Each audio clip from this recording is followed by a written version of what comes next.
করেছি চম্পক নগরী। জানি না লক্ষায় আমার কোন পরিস্থিতিতে রয়েছে। বেনি যে আমায় বলেছিল, মহারানী বিবাহ সম্পূর্ণ হলে পুত্র পুত্রপুত্রকে তোমার হস্তে তুলে দেব।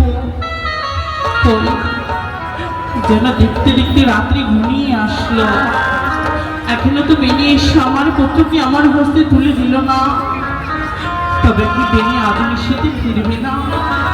ঠাকুর, লক্ষ্মীধরকে আমার যেভাবে নিয়ে গেছে বিয়ে করাতে, সেইভাবে যেন ফিরে আসে আমার পুত্র পুত্রবধূ যেন আমারই কোলে ফিরে আসে।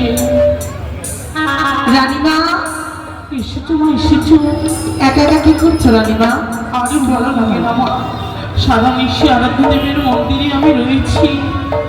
ও মা, বলো মা। তোমরা বরণডালা সাজিয়ে রেখেছো? বাজার বাদ্যকর, এগিয়ে চলো বরযাত্রগণ, এগিয়ে চলো। মায়ের একবার উলট ধরে দেবে।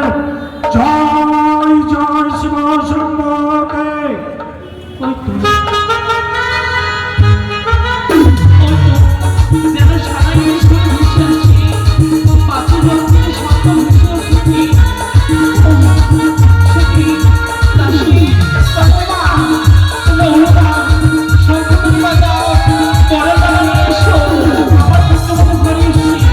ও ব্রহ্ম বলবান, তোমরা সবাই আমার ঘরে আসো। মহারানী সনিকা ফিরে এসেছো, ততরানি আমার এই সাথে কথা না। আশীর্বাদ করে দীর্ঘায় হয় বেনে গো, তুমি যে আমায় বলেছিলে।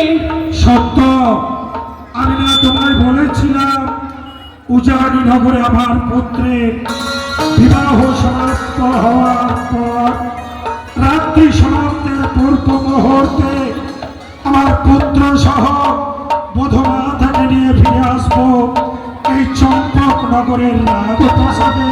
কোথায়? চেয়ে দেখো মহারানী, আজ আমার পুত্র সহ বধূমাতাকে দেখে কি মনে হয় জানো? মনে হচ্ছে পলক হতে নেমে এসেছে স্বয়ং লক্ষ্মী সহ নারায়ণ। তোমার শঙ্খ সিঁদুর উজ্জ্বলে থাক। সে কি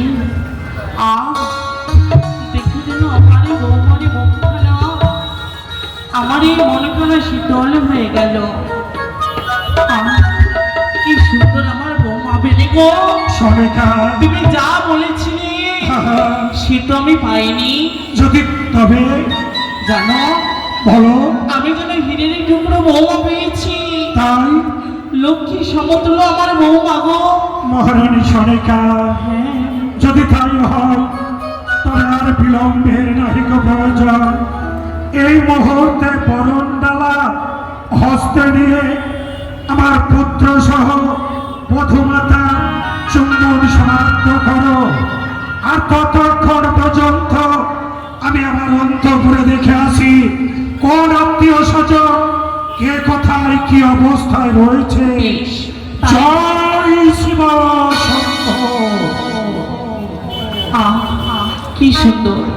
দাসী, আমি আমার পুত্রবধূকে বরণ করব। তোমরা উলুধুনি দাও, শঙ্খ বাজাও। বিলম্ব করো না দাসী, বিলম্ব করো না।